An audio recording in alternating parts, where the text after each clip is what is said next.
These are the faces of the Saints, the men who play professional football in New Orleans, men who make up the youngest team in the National Football League. In 1971, the expected inconsistency of youth gave way to the unexpected as the New Orleans Saints, more than a third of them rookies, led a youth rebellion that time and time again shocked the football world.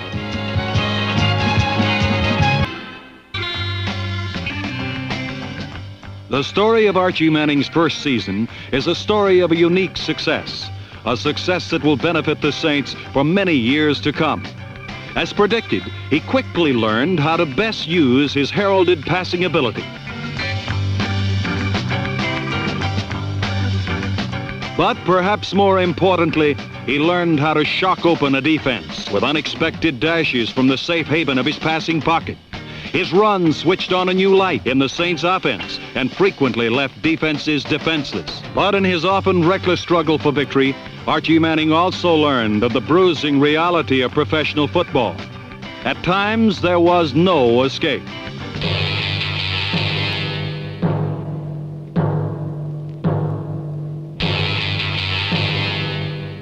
His irreplaceable contribution in 1971 was his rock-ribbed desire to win. But in search of victory, he too frequently ran headlong into injury. In the end, he was to miss more than one half the season. But Ed Hargett stood strong behind Manning. He too produced a unique story of success.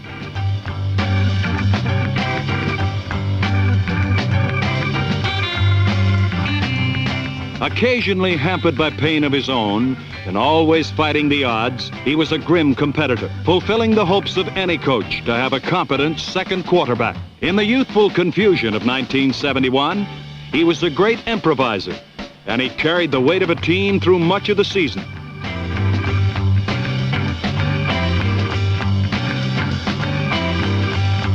Without his leadership, the frequent loss of Manning might well have been catastrophic. But in only his third year, he proved to be a steady leader, and he was named the Saints' most valuable player. In front of Hargett and Manning was the most improved part of the Saints' attack in 1971, the offensive line.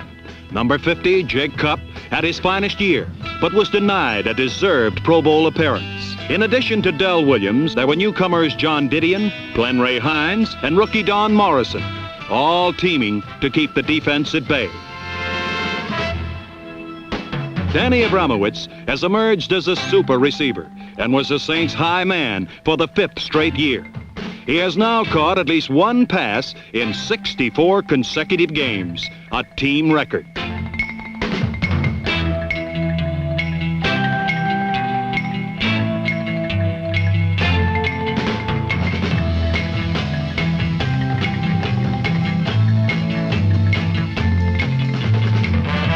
Number 83, Dave Parks, had perhaps his best year as a Saint.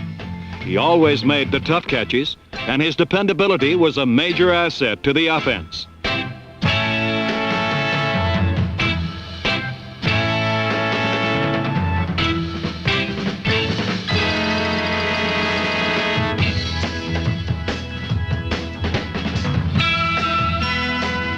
Al Dodd, number 25, made several crucial catches in all of the Saints' victories, and once again returned kickoffs and punts.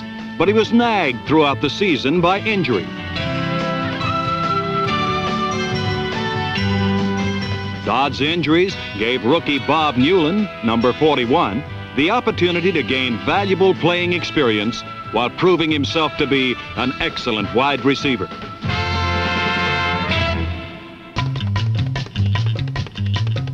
Injury forced frequent realignment of the running backs, and several men performed well. Number 42, Jim Strong, in his second year, ended the season as the team's leading rusher.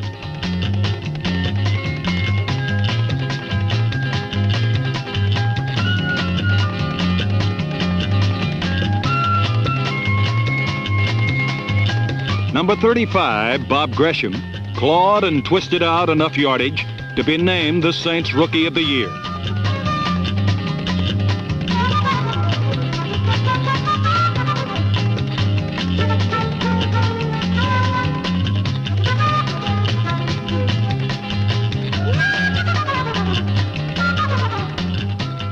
Perhaps the best new back in 1971, though, was rookie Jim Ford, number 28, who was the leading rusher until he tore up his knee with 5 games to play.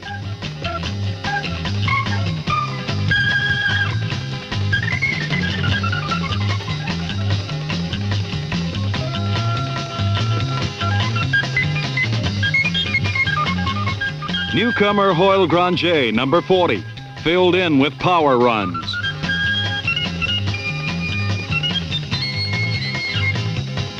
Rookie Virgil Robinson, number 47, added flat-out speed to the New Orleans backfield.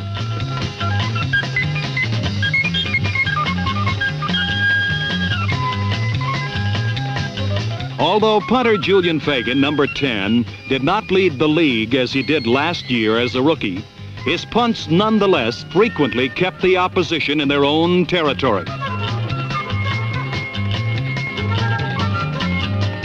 Place kicker Charlie Durkee was a welcome addition in 1971.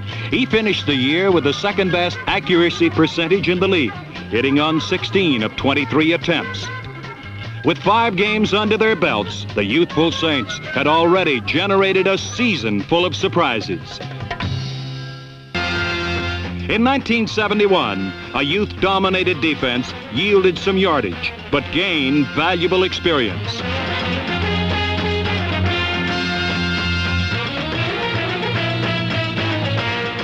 Third-year man Richard Neal, number 87, helped spearhead the defensive line with brutal speed and aggressiveness.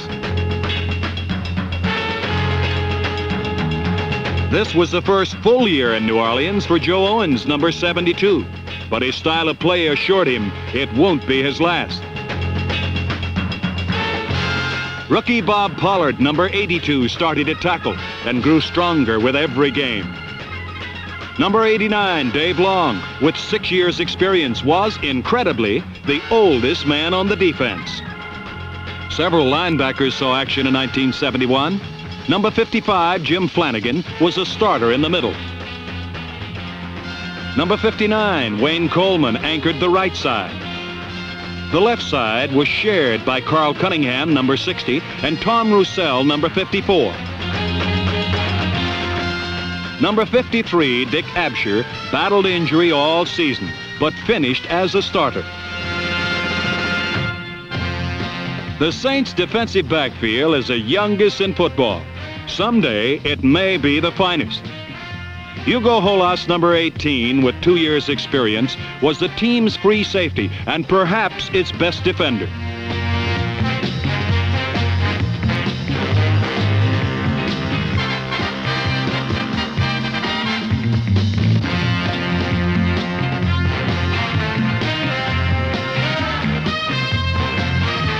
He was aided by another 2-year man, Dallas Howell, number 20, who was the Saints' interception leader.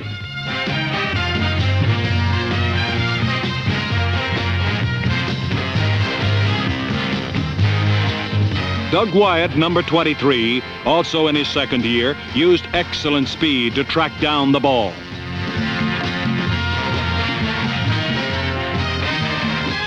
Rookie D'Artagnan Martin, number 22, was the remaining starter in the backfield.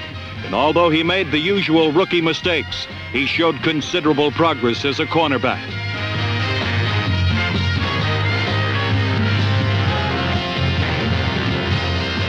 With the defense primed, the Saints were ready for yet another startling upset.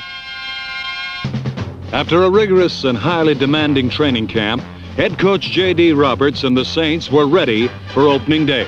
The season's first game, played in New Orleans in newly resurfaced Tulane Stadium, matched rookie quarterback Archie Manning with Old Pro Roman Gabriel of the heavily favored and title-minded Los Angeles Rams.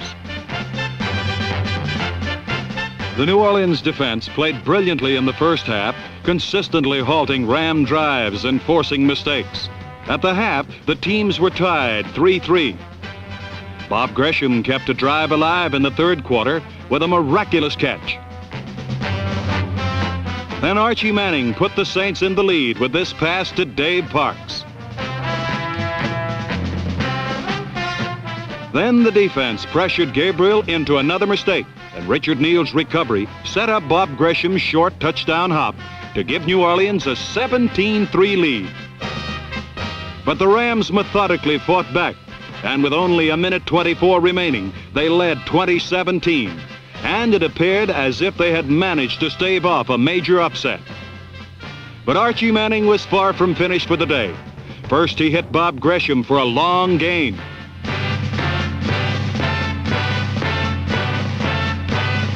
Then he connected with Danny Abramowitz to stop the clock with 35 seconds left. 2 plays later came a big break. Ram defender Jim Nettles was called for interference, setting the stage for an unbelievable finish.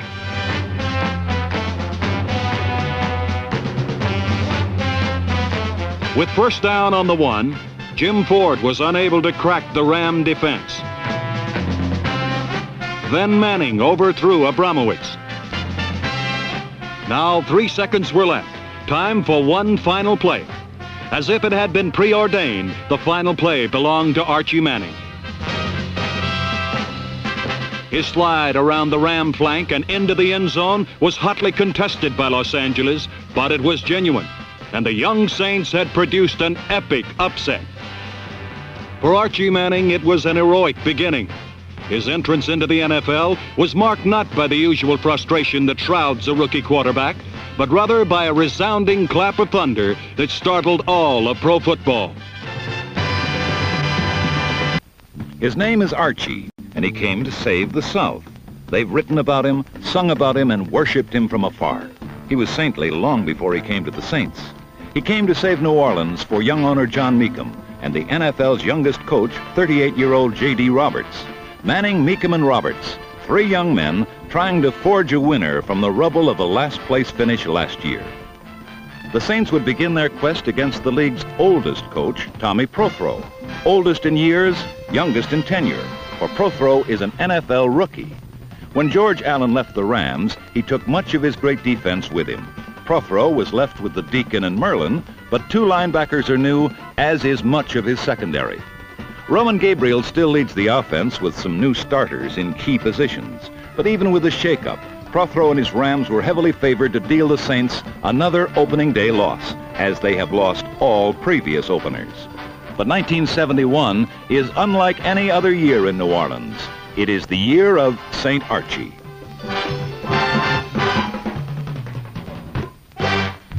Gabriel, the Rams, and 70,000 Saint fans quickly found out that the Saints were for real in 1971, and that preseason is just that and no more. Though they were 0-6 in preseason, and their lineup includes 5 rookies among 13 new regulars, the New Orleans Saints opened their opener by completely stifling the Rams' veteran offense. Gabriel could do virtually nothing on the ground or through the air in the first half, being constantly pressured by a young front 4.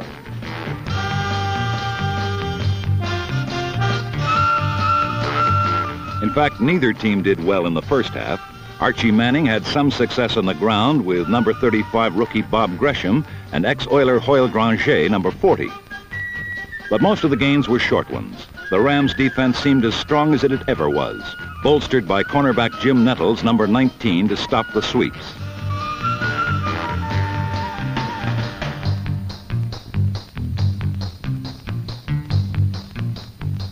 The first half saw the Rams' defense hold the Saints to 29 net yards offense, while the Saints held the Rams to just 70. Archie Manning, meanwhile, was having his problems in figuring out how to deal with the Rams' front line. He began to negate some of the foursome's sting early in the second period by calling for draws and screens, one of which went to tight end Dave Parks and helped set up the Saints' only score of the half, a field goal.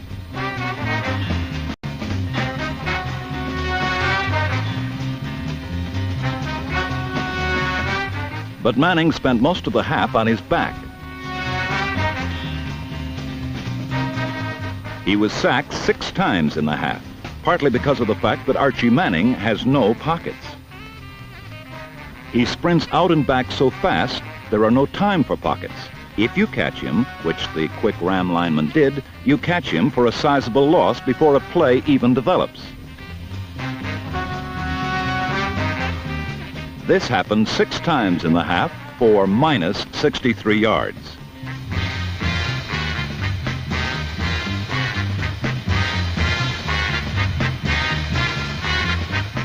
But number 8 was far from through with the boys from Hollywood. Meanwhile, Roman Gabriel's act continued to bomb out. The Rams' problem was more one of carelessness than anything else. Key penalties would hurt them badly today, as would drop balls and fumbles, although the whistle blew this one dead before the loose ball.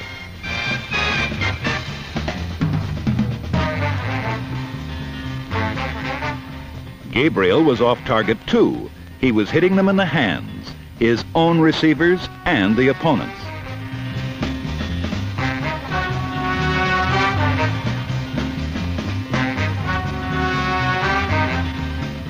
But he did set up a David Ray field goal that made it 3-3 at the half.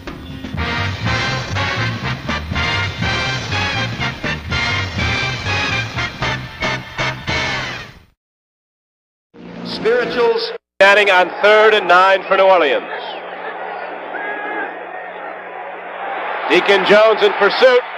Manning with a perfect strike. And he gets the first down out across the 40-yard line. And Bob Wortman is the field judge. Jim Strong gets out across the 40-yard line and out for 5. For sure the Raiders didn't do theirs.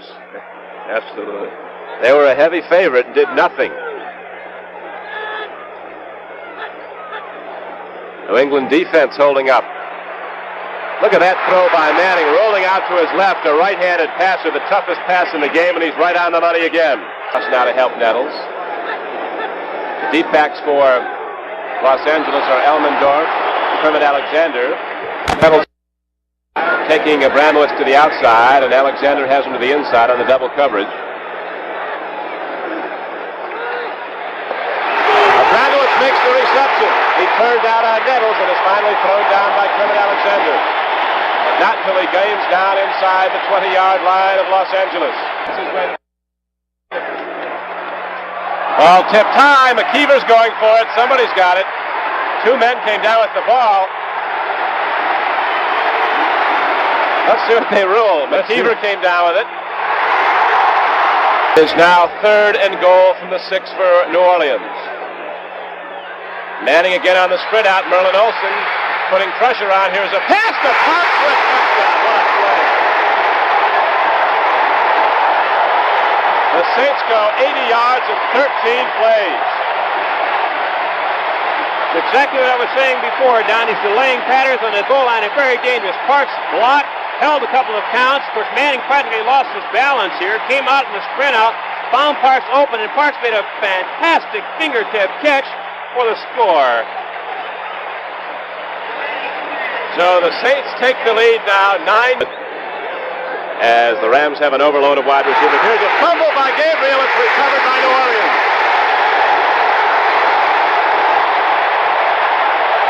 Roman Gabriel could not control the ball after he took the snap from his center, Ken Iman. With a lone wide receiver in Abramowitz. He is set to the right. They have 2 tight ends in the game. They're challenging for their second touchdown. New Orleans leading 10-3.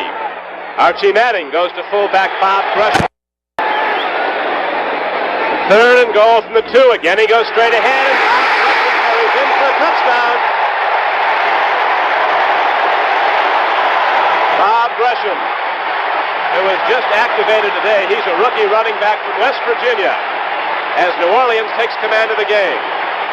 This is a quick trap here. You see number 50, the right guard, Jay Cup, pulling and trapping a defensive tackle, and John Didion blocking back to create the hole. And, of course, Gresham just did the rest. Just walked right in the end zone with that bull-type power to put the Saints on the board. With 5 minutes and 48 seconds left to play in the 3rd quarter. The score, the 4th quarter, and Los Angeles with the ball. Manning on 3rd and 10. Dan Abramowitz takes a perfectly thrown ball from Manning. A gain of 14 yards and a first down. On him all day. Has thrown him for losses 7 times. Straight back. Now he's on the run. Throws. He hits his man, Dan Abramowitz. Ready, you see the ball back. Drills the ball and completes it. 2nd and 10. Manning goes in a draw. Jim Strong carries and gets some running room. He's down inside the 40 and down to the 39-yard line. Now the Saints trying to go ahead again with Archie Manning directing the offense. Troy Bacon almost got him, and then he's finally thrown down by big Greg Wojcik. Gil Stratton. They'll be recapping all the scores of this first day of the 1971 NFL season. Right now, a 47-yard field goal attempt is wide to the right.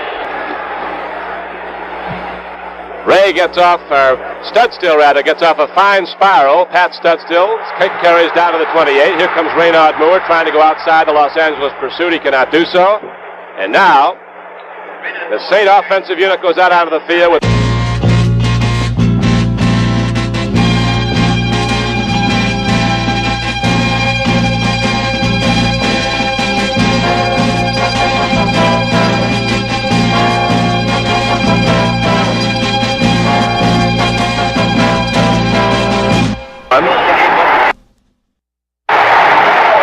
Left uncovered as the Rams drop back in deep coverage.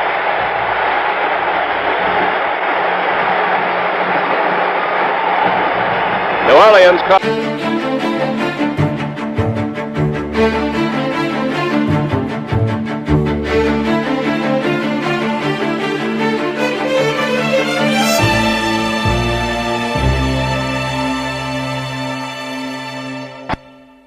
for the ball and is almost intercepted by Kermit Alexander.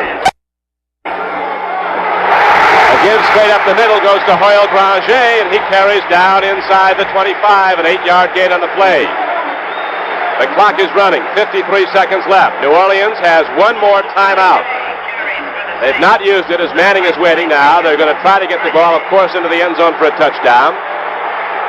But if not, they'll keep it centered so they can get a field goal shot to tie the game. Manning on a sprint out. Bramowitz is there. He makes the reception at the 13-yard line. Goes out of bounds. The Rams dig in a 7-man front. 2nd and 8. Manning looks. He throws. He has a man open. There's a penalty marker down against Nettles. It'll be 1st and goal for New Orleans.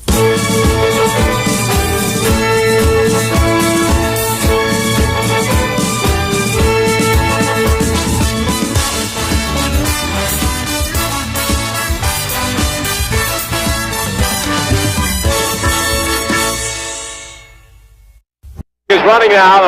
The Los Angeles Rams are slow on piling as the New Orleans Saints are out of timeouts. There'll be a penalty called against the Rams if they delay it too long. 8 seconds. 7 seconds. Manning coolly drops back. Looks, he throws. Too long. It would have been a touchdown.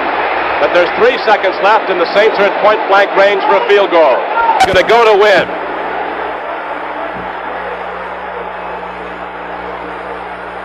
This play decides the game. Manning sprinting out. Manning is in for the touch. He fumbles the ball. No, he is in for the touchdown. As soon as he touched down, the ball was dead. Boy, that's a display of guts football. I stand here and I salute J.D. Roberts and the New Orleans Saints. That takes guts. That takes a lot of courage to do that. There's 26 teams in the National Football League, and I ask you how many coaches would go for that play when they have a chance to tie the Los Angeles Rams with 3 seconds left. On the last play of the game, they go for a win, and they get it.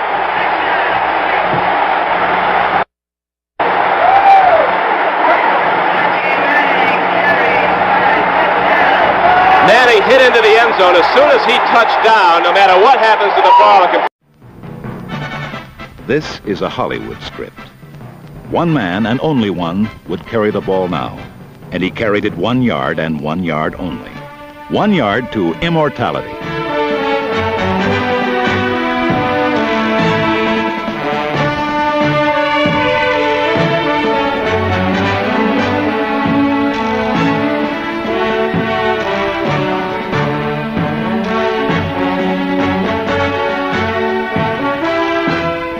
Of course, Archie was not the real story in the Saints' incredible victory.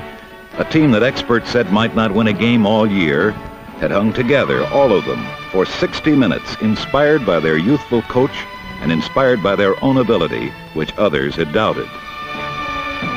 For rookie coach Tommy Prothro, it was a heartbreaking debut from which he must have learned much. All in all, a wild ending to a season's beginning which seems limitless in its possibilities. After all, when an Indian kid from New England and a country boy from Louisiana lead their teams to victories on opening day, all eyes will be on the NFL in 1971. The San Francisco 49ers came to town the following week and were forced to witness a magnificent display by Danny Abramowitz, who caught 3 long touchdown passes, 1 from Ed Hargett and 2 from Archie Manning, to give the Saints hope for another shocking upset.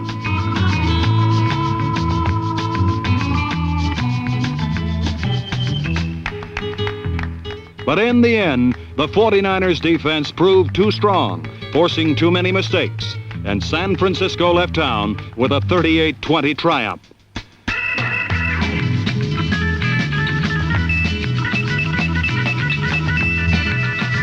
The Saints had upset hero Archie Super Manning, and the New Orleans faithful were breathless with anticipation.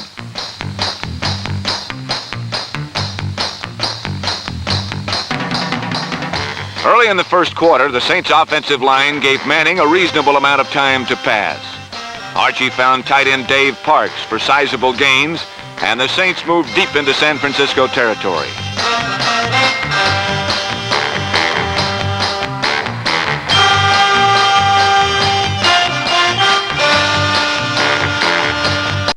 Archie Manning's replacement, Ed Hargett, passed to Dan Abramowitz in the end zone, and the 49er lead was cut to 14-7 at the half.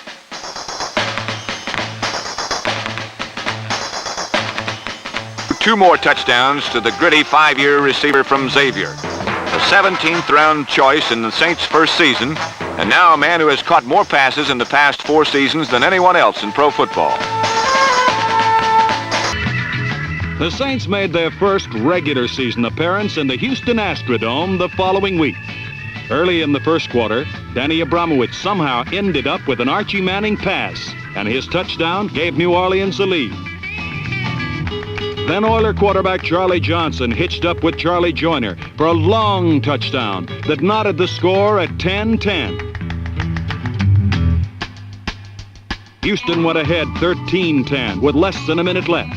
But Archie Manning, scrambling madly, looking for a way to avoid defeat, completed 3 straight passes to open the door for place kicker Charlie Durkee.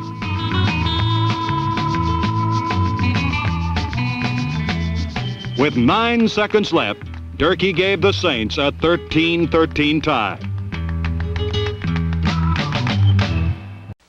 In Houston, the winless Oilers were supposed to get crude with the New Orleans Saints, and the Saints, of course, were supposed to turn the other cheek. But J.D. Roberts has told his novice Saints to go out, get all you can, get experienced, and have a ball. Number 46, Danny Abramowitz, took his coach literally.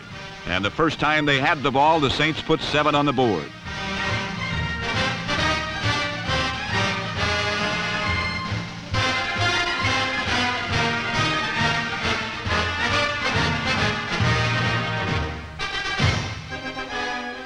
But after that intro, New Orleans could do nothing for an encore. In a game filled with mistakes that didn't count, Archie Manning was officially intercepted only twice.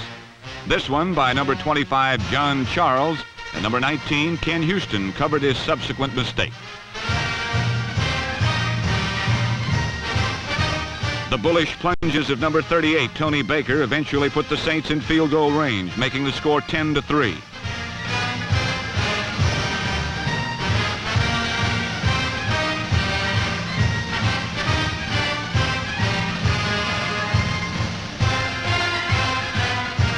But late in the game, Houston tied the score on this Charlie Johnson to Charlie Joyner 70-yard pass and run.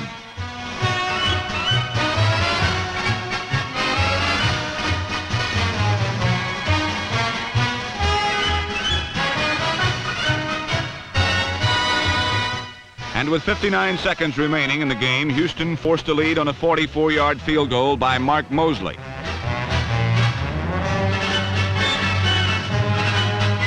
But Archie is the man the Saints have come to depend on. 3 quick completions brought the goalpost in range.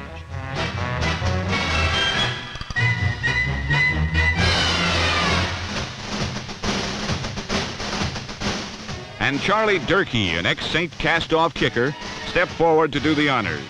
Durkee's 37-yarder tied the surprising knot at 13, and the Saints did not lose, and the Oilers did not win, as usual, surprisingly.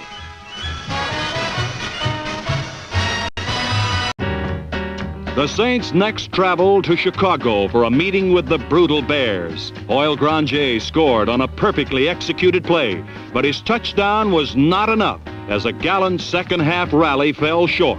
The alert Bears found too many ways to score and won 35-14. Dent the Bears defense, which had not allowed more than 2 touchdowns in a game.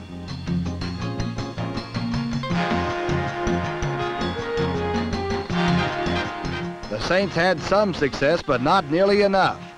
When Hoyle Granger scored in the 4th quarter, it was to be the Saints' second and last touchdown.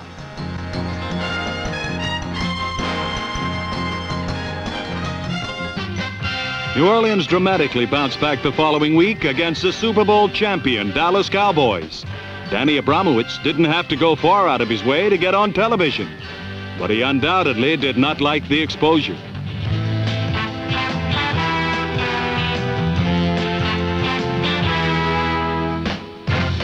The Saints defense played their best game to date and held the powerful Cowboy offense completely in check for the entire first half. The defense intercepted 2 Craig Morton passes, but more importantly, they took away the long bomb that Dallas had been so successful with in the past.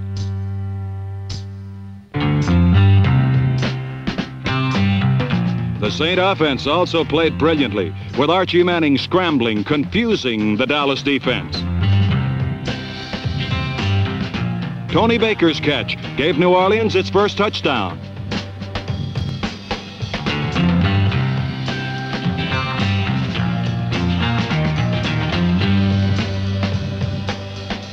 Then Al Dodd took a short Dallas field goal on his own 8-yard line and returned it 77 yards to pave the way for yet another New Orleans score.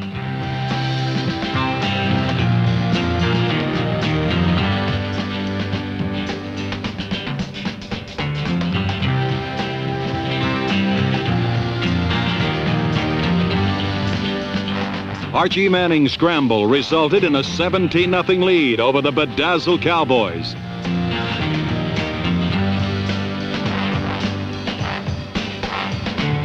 But Dallas staged a second-half comeback, and by late in the 4th quarter, they had narrowed the gap to 17-14. And they were in prime position to go ahead when the Saints were forced to punt, with only 1 minute 52 seconds left. But Julian Fagan's punt slipped out of Dallas' hands and into the hands of Dave Kopay, who ended up on the 2-yard line. 3 plays later, Archie Manning closed the lid on Dallas. And incredibly, the Saints had masterminded another phenomenal upset. Despite sustaining an injury that would plague him for the rest of the year, Archie Manning once again had been the catalyst. By this point in the season, the Saints' 2-2-1 record was the biggest surprise in all of football. Tried 2 quarterbacks. Archie Manning, number 8, was the key to the Saints' success. Another hero named Archie had Betty, Veronica, and Jughead to help him. Archie Manning had a young defense and a lot of heart on his side. And last Sunday, he continued his quest to become King of the South. He left them gasping with his opening day miracle against the Rams, and again today, he would leave them with their tongues hanging out. I'm Bob Delaney, and this is the NFL Game of the Week.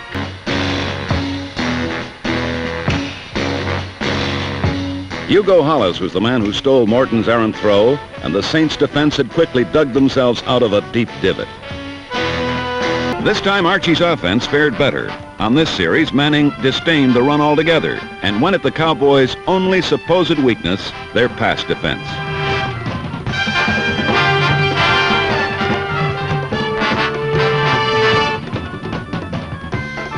After hitting Abramowitz, Manning rolled right, avoided a tackler, and fired on the run for setback Tony Baker.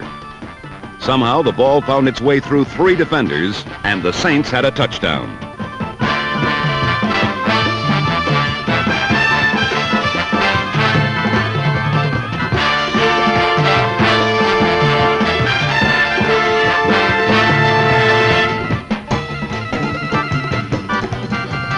Another look at the score showed that Manning used 2 nice play fakes, then rolled right, avoided the lunging Larry Cole, then threw. Herb Adderley missed the interception, and Baker was home free. The Saints led the Cowboys 7-0.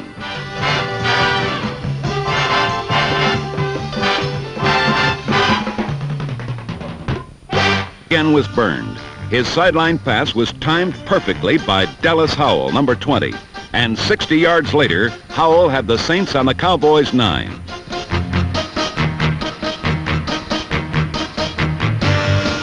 The Saints secondary had done it again. Howell, Hollis, Renew Moore, and D'Artagnan Martin, the 4 Musketeers. Howell is one of 3 football brothers. His brother Mike plays for the Browns, and his brother Lane played for the Eagles.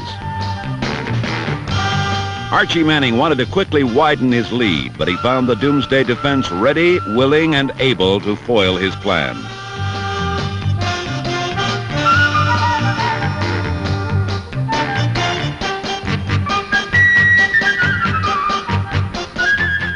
The Saints had to settle for a 29-yard field goal from Charlie Durkee and a 10-0 lead with 12 minutes left in the half.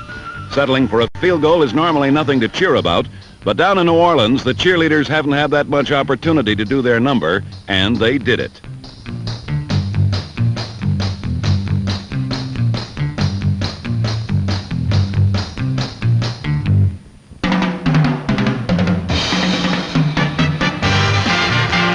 One of the main reasons the Saints were on front by 10 was their ability to contain the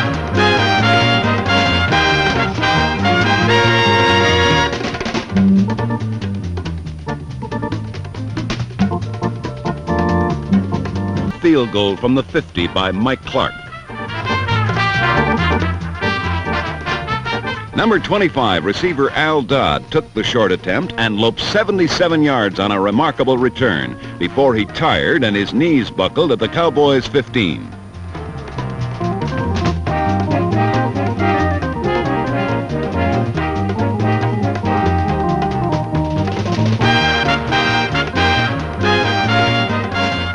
The Saints once again had made the big play, and Archie Manning followed Dodd's act with a virtuoso performance of his own.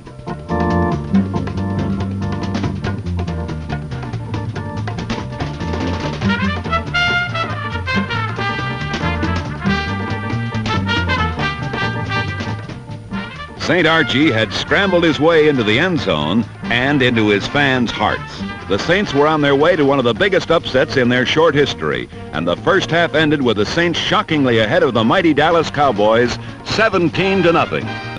Watch number 87, Richard Neal, strip Garrison of the ball. New Orleans had the ball on their own 19, and Dallas remained scoreless.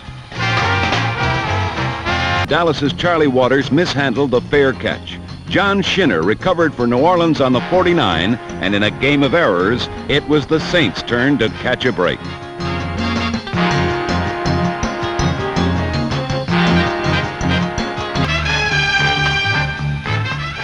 The punter's kick traveled 44 yards, but high enough to allow the Saints to converge on Cliff Harris and knock the ball loose.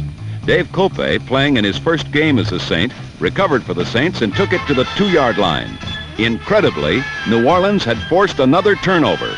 This one, a second punt return fumble. The whole stadium went wild.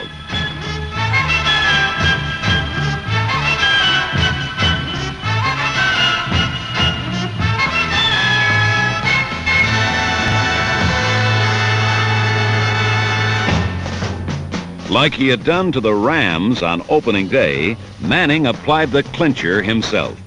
His touchdown increased the Saints' lead to an insurmountable 10 points with only 47 seconds remaining in the ballgame.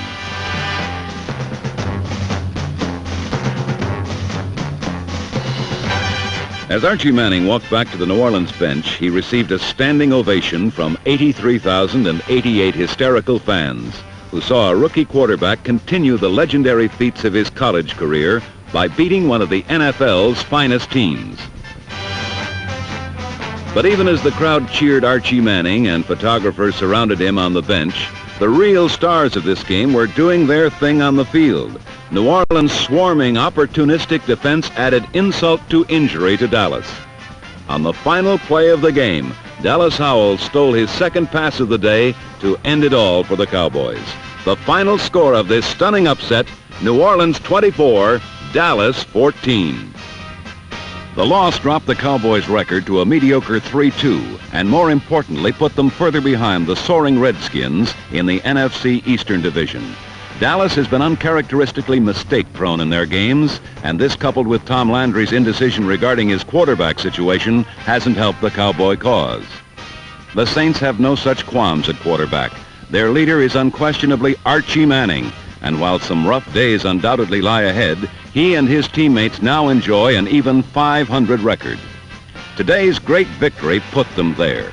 But even after both teams left the field, some drama remained. Tune in next week, folks, and learn whether or not Saints defensive tackle Dan Goich recovered his contact lenses.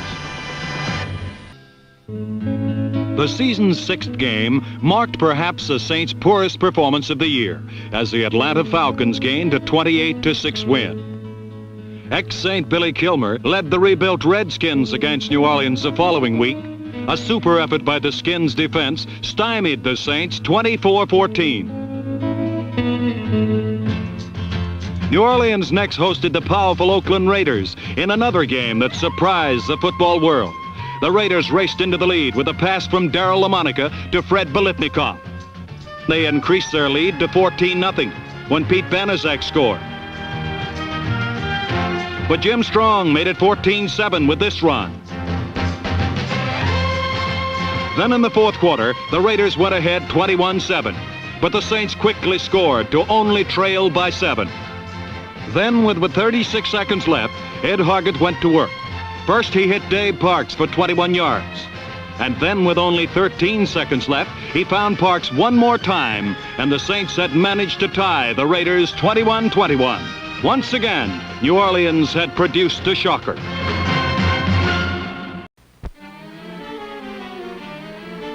In New Orleans, the Saints' field goal attempt became a fake which fooled everyone, including themselves. And despite the fact that Ed Hargett completed the pass, the Saints were in big trouble. They were up against the ever-dangerous Oakland Raiders.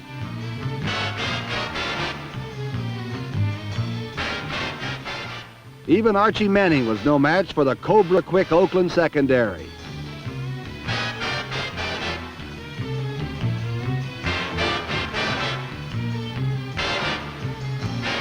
Meanwhile, the Raider offense was, as usual, that sterling silver and black combination of LaMonica to Fred Biletnikoff.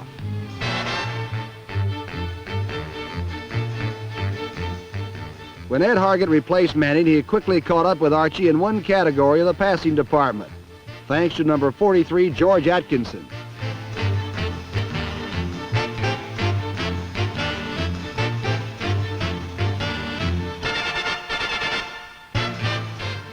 And then Pete Banaszak boiled over behind number 64, George Beeler, and ho-hum, it was Oakland 14, New Orleans nothing in the third period. But the Saints were far from finished as Ed Hargett led them on a land-grabbing expedition. The yards came tough, but the payoff was worthwhile. Number 42, Jim Strong, brought the Saints to within 14-7 as he slipped into a big hole and then on into the end zone.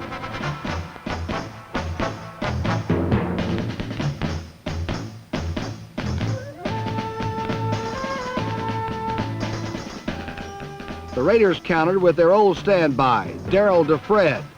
Simple but effective, as Fred was quick to point out to number 22, D'Artagnan Martin.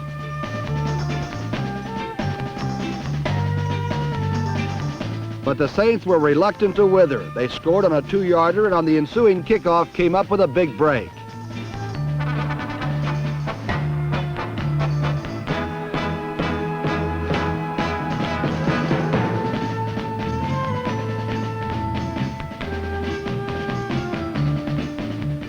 And then, once again, Ed Hargett led them on a ground-gobbling sortie.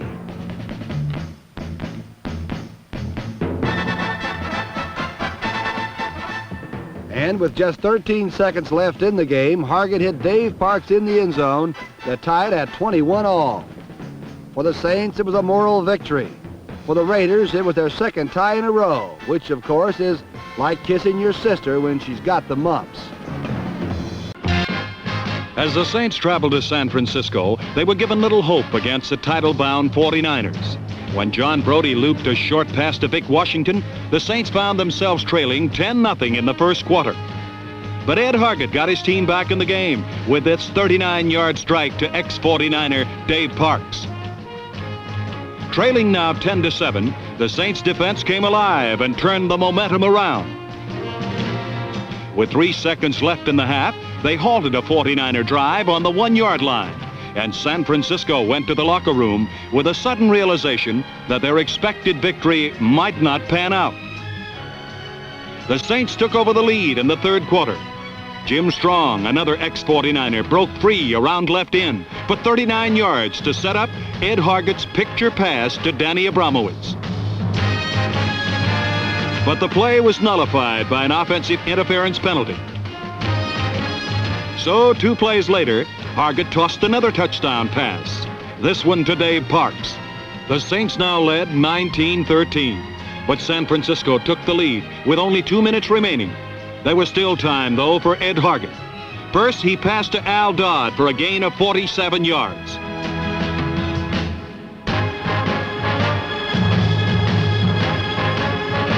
Then he threw to Virgil Robinson for what proved to be the winning touchdown. Although New Orleans led 26-20, the 49ers still had one more chance to win. But Hugo Holas put an end to their dreams with this interception. Incredibly, the Saints had done it again. They had worked another miracle.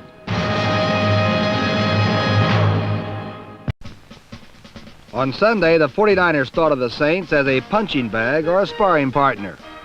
Something that wouldn't hit back, but would help sharpen their skills for their showdown with the Rams. Number 22, Vic Washington, returned the opening kickoff 66 yards, and New Orleans looked like an easy bone to chew on for the title-bound prospectors.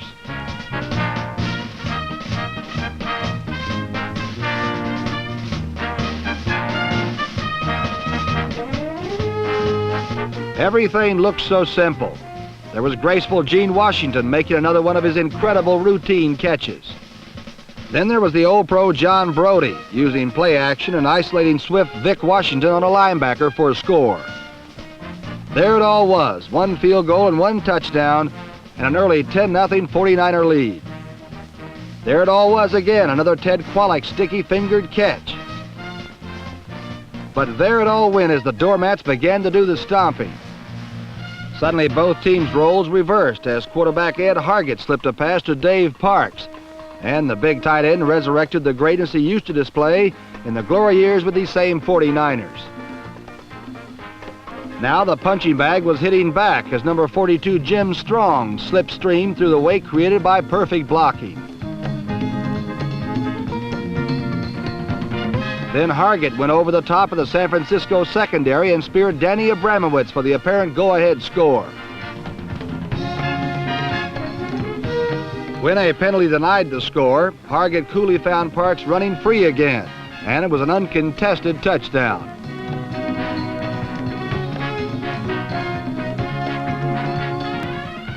Trailing 19-13 in the final period, San Francisco regained the lead on Brody's second touchdown pass to Vic Washington. Behind by a point with just over 2.5 minutes to go, New Orleans marshaled a final victory drive.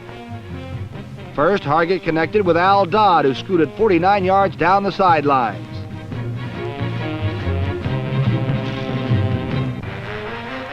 With just over a minute to play, Hargett hooked up with rookie Virgil Robinson, and the Cinderella Saints took the lead 26-20.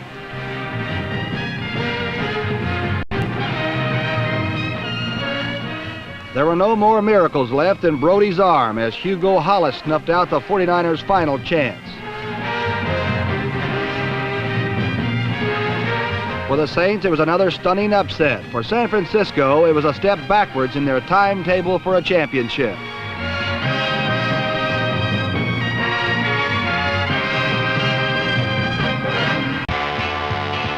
The defense again played well against the powerful Central Division champion Vikings the following week. But Minnesota's awesome defenders forced too many offensive miscues, and they left town with a 23-10 triumph.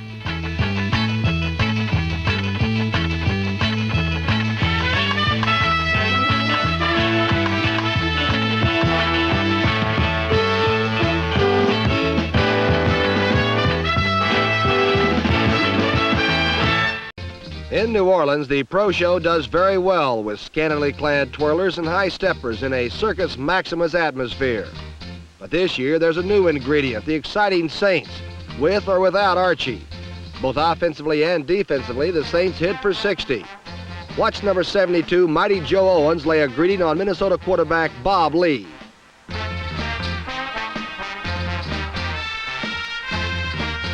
.63 Minnesota advantage. D'Artagnan Martin interrupted a faltering Minnesota drive with this interception, putting the point-hungry Minnesota defense back in business.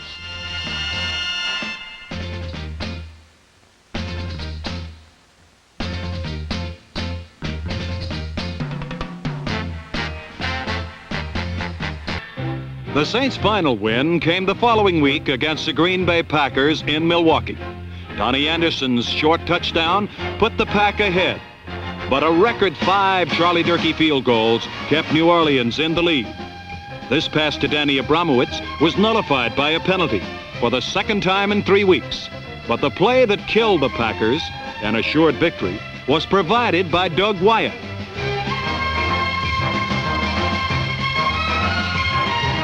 The Saints won 29-21. They were now ready to head home, ready to witness a tremendous welcoming by the New Orleans fans. They jammed the airport to greet owner John Meekum and his surprising team. They were justifiably proud of Coach J.D. Roberts and the 40 men who wore the Saints uniform. This was a team that was supposed to be rebuilding, a team that was given little hope at the beginning of the season. But it was also a team that had found a way to win while learning. The meat was in the fire in Green Bay, Wisconsin, and Packer fans were happy because the meat was thick. The Easy Saints were in town, the Pack was favored, and best of all, Bart Starr was back. The wise old field general had been out all season, and his return was sure to spark a renaissance. But the Saints are a hungry young ball club, and to them, Bart Starr was nothing more than the main course. 6 times New Orleans' hustling defense forced Green Bay turnovers, and 5 times Charlie Durkee kicked field goals for the Saints.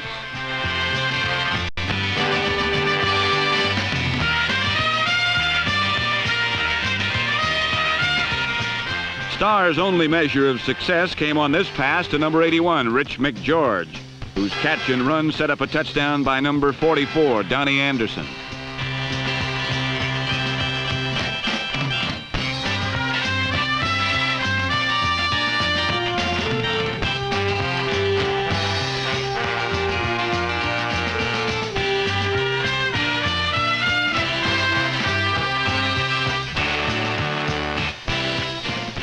But the Saints' lead ballooned to 19-7 as quarterback Ed Hargett coolly picked apart the Packer defense.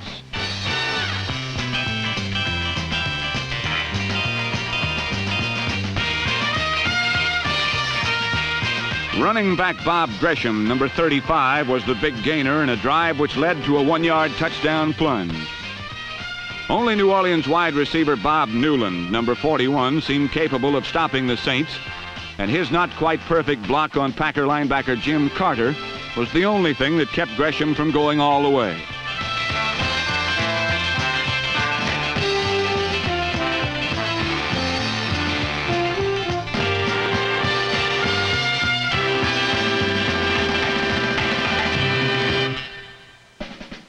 But nothing could keep number 25, Dave Hampton, from going all the way.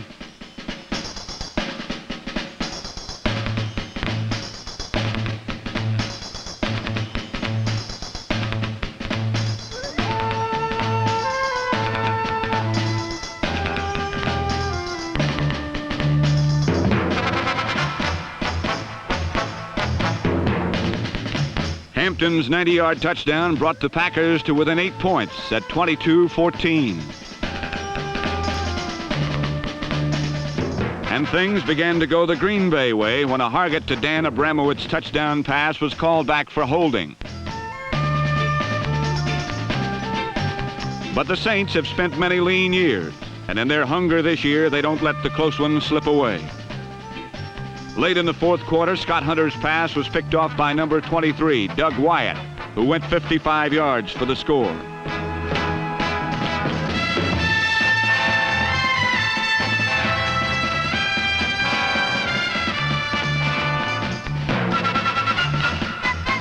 And so Green Bay's third quarterback of the afternoon, Zeke Bratkowski, took over.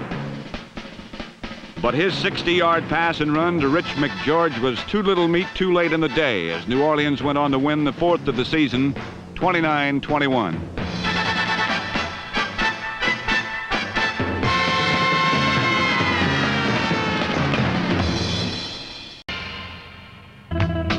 The Saints met the Rams in the season's 12th game. Their hopes incredibly still alive for a Western Division championship. But the day belonged to number 33, Willie Ellison, who set a new rushing record with 247 yards. Although the Saints battled back from a 35-7 deficit, the Rams emerged with a 45-28 victory. Bench number 14, Ed Hargett, kept the Saints alive by directing 4 touchdown drives. But each time The Saints closed out the season with 2 very narrow losses. The Cleveland Browns saw Virgil Robinson score on a pitch-out to give New Orleans a 10-7 halftime lead. And the Browns saw Jim Strong increase the lead in the second half. But the Cleveland defense forced a fumble from Archie Manning that resulted in a touchdown and a 21-17 victory.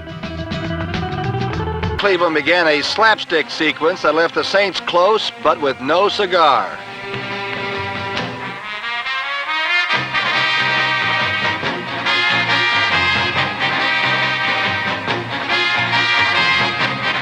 Number 47, Virgil Robinson, controlled the free-floating football and swept into the end zone for the Saints' first touchdown.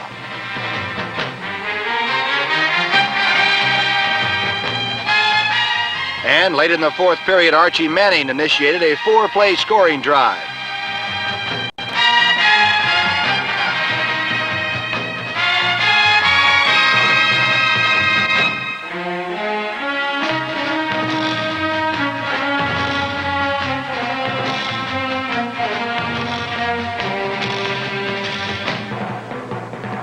Jim Strong punched past some good blocks and scored the Saints' second touchdown. And a third touchdown came when Turkey Jones gobbled Archie up, leaving the ball loose for Walter Johnson to fall on in the end zone. The Browns prevailed despite a sloppy game, 21-17. New Orleans lost their final game to the Atlanta Falcons in the last seconds. But Archie Manning ended the season in much the same way he had begun it, with a spectacular performance.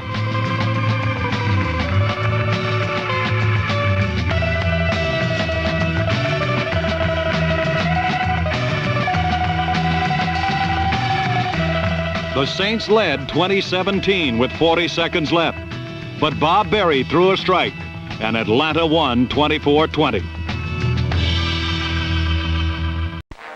Every time the New Orleans Saints take the field to play the Atlanta Falcons, civil war breaks out on the gridiron. This time, the upstart Saints had rookie quarterback Archie Manning, number 8, to lead them, and although he's had an injury-laden season, he was at peak efficiency for the Falcons. One of the reasons Manning has been injured this year are plays like this, but trying to convince a scrambling quarterback to stay in the pocket is futile.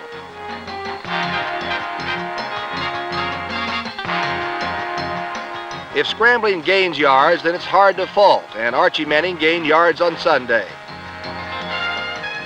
Falcon coach Norm Van Brocklin has called the Saints the most improved team in football, and Manning is certainly at least partially responsible for that statement. This play resulted in a 6-yard touchdown and a 7-point third-quarter lead for the Saints.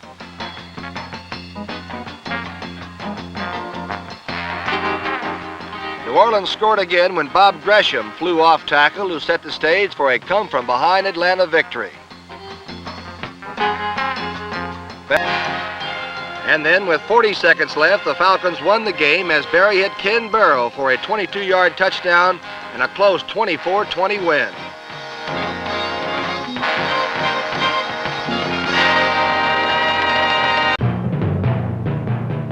1971 was a year of stunning achievement for the New Orleans Saints and their head coach J.D. Roberts and his staff.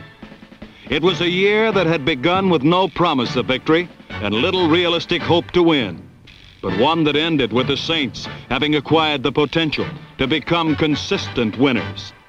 It was a year when the ugly, rough edge of inexperience was beautifully and gracefully molded into a hard-earned respectability.